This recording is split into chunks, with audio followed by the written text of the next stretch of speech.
ఇవాళ అసెంబ్లీలో బడ్జెట్ ప్రవేశపెట్టనుంది రాష్ట్ర ప్రభుత్వం. ఉదయం 11:14 అసెంబ్లీలో 2025-26 ఆర్థిక సంవత్సరానికి బడ్జెట్ ను ప్రవేశపెట్టనున్నారు ఆర్థిక మంత్రి భట్టి.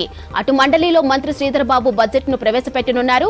ఉదయం 9:30 అసెంబ్లీ కమిటీ హాల్లో కేబినెట్ భేటీ కానుంది. ఈ బడ్జెట్ కు ఆమోదం తెలపనుంది మంత్రివర్గం.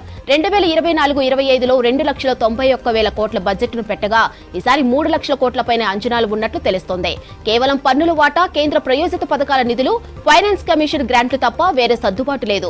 మరోవైపు ఏ శాఖకు ఎన్ని కోట్లు కేటాయిస్తారు, ఎలాంటి నిర్ణయాలు తీసుకుంటారు, 6 గ్యారెంటీల్లో ఏ పథకానికి బట్టి ఎన్ని కోట్లు కేటాయిస్తారోనని అంతటా ఆసక్తి నెలకొంది. ఎస్సీ వర్గీకరణ బిల్లుకు శాసనసభ ఆమోదం తెలిపింది. 59 కులాలను 3 గ్రూపులుగా విభజిస్తూ ప్రభుత్వం బిల్లు తెచ్చింది.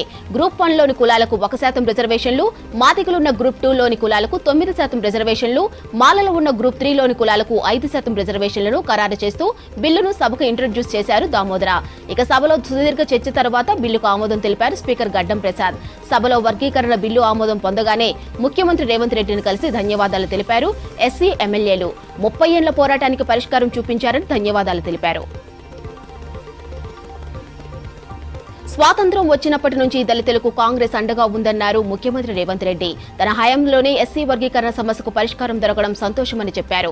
సుప్రీం తీర్పు ఇచ్చిన గంటలోపే సభలో ప్రకటించామని, మంత్రివర్గ ఉపసంఘం ఏర్పాటు, 1 మెన్ కమిషన్ ఏర్పాటు చేశామన్నారు. కమిషన్ 8,681 ప్రతిపాదనలు స్వీకరించిందని వివరించారు. కమిషన్ నివేదికను ఏమాత్రం మార్చకుండా 59 కులాలను 3 గ్రూపులుగా విభజించామన్నారు సీఎం. చెన్నూరు ఎమ్మెల్యే వివేక్ వెంకటస్వామి కోరినట్లు ఎస్సీల రిజర్వేషన్ల పెంపు కోసం కృషి చేస్తామన్నారు సీఎం రేవంత్ రెడ్డి.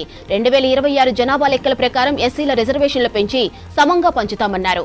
ఇక వర్గీకరణ ఉద్యమంలో ప్రాణాలు కోల్పోయిన వారి కుటుంబాలను ఆదుకుంటామన్నారు సీఎం.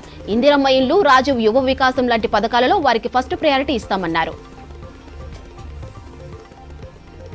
చట్టబద్ధత లేని లెక్కలతో రిజర్వేషన్ల పెంపు సాధ్యం కాదని సుప్రీంకోర్టు చెప్పిందన్నారు సీఎం రేవంత్ రెడ్డి. రిజర్వేషన్లు 50% పెంపు కుదరదని చెప్పలేదని, లెక్కలు మాత్రమే అడిగిందన్నారు.